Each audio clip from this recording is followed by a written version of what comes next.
We started off getting ready for the day. I spent a good portion of the night awake, I think partly due to jet lag, as I just don't do as well with it. Kyle does, fortunately for him. The room also smelled strongly of incense for some reason, and we could hear sounds in the night, which didn't help. But all good, we were excited to go out and explore more. Of course, we again began by taking advantage of the breakfast available to us. As we ventured out on Monday, the streets were a little more busy, a little more happening. We could see many people fast walking on what I assume was their morning commute. Today we were going to the Fener Balat neighborhood and needed to take a bus. We did have a little trouble finding the bus, partly because Kyle was at first convinced it was actually a train, but eventually we did get there. If you do want a tips video in general, let us know.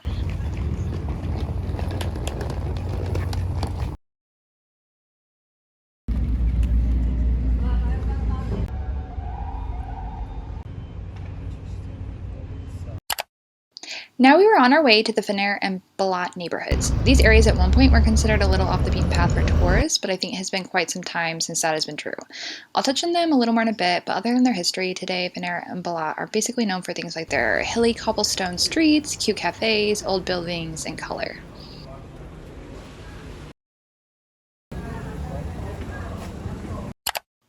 One thing we thought we should try while in the country was a traditional Turkish coffee. I knew there were many cafes in this area, so this seemed like a great spot to try. We wandered around a little and selected a cafe. As per usual, we decided to share the coffee. It came with a little Turkish delight, which was a nice surprise and helps with the sweetness that is not really present in the drink itself. For more context, Fener is a formerly Greek neighborhood with homes and churches from the Byzantine and Ottoman periods, and Balat is a historically Jewish neighborhood starting from the late 15th century, though today it is primarily Muslim. Both Fener and Balat are on the UNESCO World Heritage List. Nowadays, many of the areas make for popular photo spots. We saw many people doing photo shoots as we walked around this area. I'd almost call one row Instagram Hill. While I didn't have it on video, we did encounter one of the stereotypical scams in this area where a shoe shiner walks ahead of you and drops one of their brushes. Fortunately, we had researched these things in advance and knew to stay away from this person.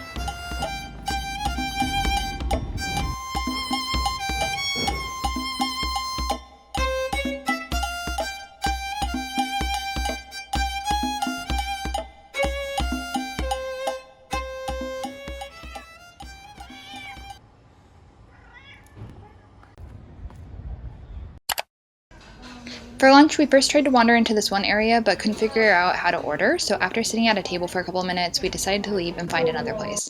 There, we shared a pide, which is basically like a Turkish pizza. It was one of the foods on our list to try.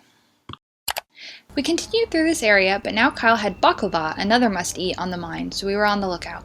Eventually, we came across a place to get it. The place was pretty empty as the call to prayer was beginning, and it was a little away from the main area where tourists seemed to be. It also had a little drink stand, and they asked if we wanted some. We weren't originally planning on it, but it sounded good, so we shared a fresh juice containing apple, carrot, and pomegranate, which was delicious.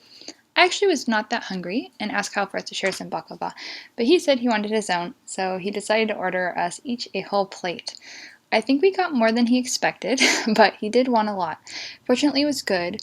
But personally, I was especially a fan of the juice. I did post an Instagram reel on prices of the street food we had, but just also wanted to know if you have questions about prices or locations on anything, feel free to ask. One thing we thought we would check out while over here was the walls of Constantinople, so next we headed in that direction. I actually really wanted to check it out in a different area, but there wasn't going to be enough time for that. Really, all there was to do in the part of the wall we saw was look at it, but still cool to see. Along the way, we also stopped in a couple cute little shops, but I didn't take any video inside.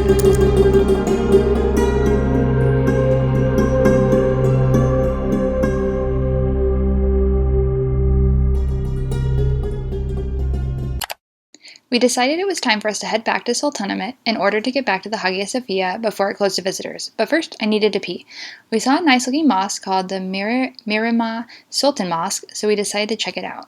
This mosque was commissioned by Mirima Sultan, the daughter of Suleiman the Magnificent in the 16th century, and is located on the 6th hill. After looking around, we took the bus back to the Sultanahmet area.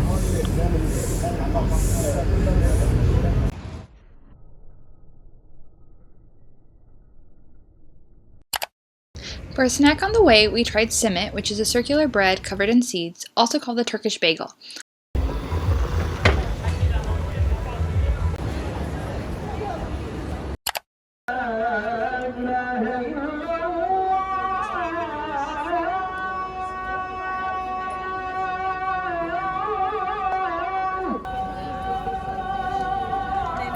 Of course, there was still a line at the Hagia Sophia. I was thinking that was just a thing, but it may be relatively new. I read on a website that prior to 2020, when the Hagia Sophia was still a museum, it got around 18 to 19,000 visitors a day.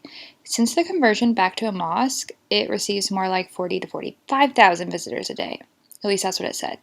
We waited around 25 minutes, which is not too bad all in all, and we were certainly willing, as the Hagia Sophia was a must do for us. This site is considered one of the more important religious and cultural sites in the world. The Hagia Sophia was the world's largest cathedral for over 1,000 years, though it has gone through different phases. It is also considered an iconic representation of Byzantine architecture. The Hagia Sophia was a Byzantine Christian cathedral from 360 to 1204. Then, from 1204 to 1261, it was a Latin Catholic cathedral. Then it resumed being a Byzantine church until the conquest of Constantinople in 1453. From that point until 1935, it was a mosque, and then from 1935 to 2020, it was a museum. Since 2020, the Hagia Sophia has been an operating mosque again. For several years before this, there was talk of the conversion, and Turkey's President Erdogan ultimately made the choice to reclassify it in July of 2020. You may have heard about this because it did cause a bit of an uproar, and there have been concerns about the Hagia Sophia being removed as a UNESCO World Heritage Site, but many people do want it to remain in order to keep it protected. Next, we stopped by Sultanahmet Square and checked out the obelisk of Theodosius. In the past, the area was used for activities like horse and chariot racing and was also a big social center. For dinner, we shared another vegetarian meze plate, which included things like bread, hummus, eggplant, cucumbers, etc. We were also provided with tea, which was nice. It was all good. After dinner, we headed back and also stopped by the store near our hotel to grab some water and a snack to have with us the next day. We went to the rooftop to get those nice night views and turned in for the night.